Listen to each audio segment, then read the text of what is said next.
ஓசூர் கெலவரப்பள்ளி அணையிலிருந்து திறக்கப்படும் தண்ணீரில் ஆபத்தான ரசாயன நுரை கலந்து வருவதால் அப்பகுதி மக்கள் பெரும் பாதிப்புக்கு உள்ளாகியிருக்கின்றனர். இதுகுறித்து புதிய தலைமுறை காலநிலை அணி வழங்கும் செய்தி தொகுப்பை பார்க்கலாம்.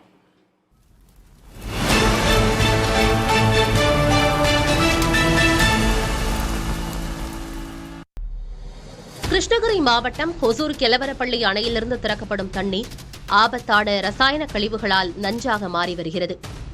இது தென்பெண்ணை ஆற்றில் கலப்பதால் நிலத்தடி நீர் பாதிக்கப்படுவதோடு நீரை எதற்கும் பயன்படுத்த முடியாத அவல நிலை ஏற்பட்டுள்ளதாக பாசன வசதி பெறும் 22 கிராமங்களைச் சேர்ந்த விவசாயிகள் வேதனை தெரிவிக்கின்றனர்.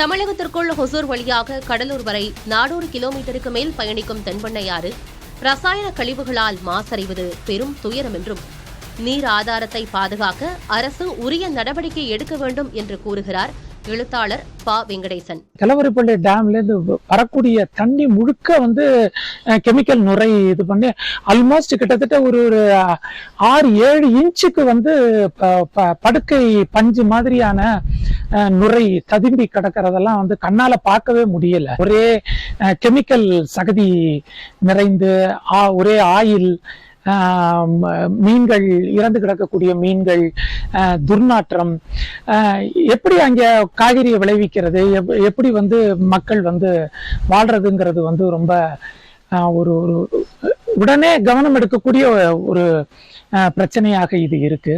இப்ப கூட சமீபத்துல கூட தமிழ்நாடு அரசுலேருந்து அது சொல்லி இருந்தாங்க. நம்ம கர்நாடகாலேருந்து வாங்கக்கூடிய ப்ராசஸ் ஒரு பக்கம் இருந்தாலும் மழைய தமிழ்நாட்டுக்குள்ள பெய்யக்கூடிய மழையை எப்படி சேகரிச்சு நம்ம அதை எஃபெக்டிவா யூஸ் பண்றது அப்படிங்கிற திட்டங்களை நாங்க வகுக்கப்படும் சொல்லி இருந்தாங்க. அதுல ஒரு பகுதியா இருக்கணும், இதுவும் இருக்கணும்னு நான். கர்நாடக மாநிலம் பெங்களூருவிலிருந்து நாள்தோறும் வெளியேற்றப்படும் 150 கோடி லிட்டர் சுத்திகரிக்கப்படாத தொழிற்சாலை மற்றும் குடியிருப்பு கழிவுநீரே இந்த அவல நிலைக்கு முக்கிய காரணமாக கூறப்படுகிறது. இதுகுறித்து தேசிய பசுமை தீர்ப்பாயத்தில் வழக்கு நடந்து வருவதாகவும் புதிய சுத்திகரிப்பு நிலையங்களை அமைக்க கர்நாடக அரசுக்கு மாசு கட்டுப்பாட்டு வாரியம் மூலம் அழுத்தம் தரப்பட்டு வருவதாகவும் கிருஷ்ணகிரி மாவட்ட ஆட்சியர் தினேஷ்குமார் தெரிவித்தார்.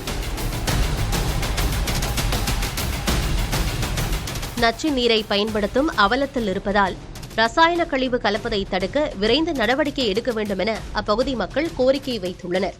புதிய தலைமுறை காலநிலை அணிக்காக செய்தியாளர் மா. ஜெகநாத்.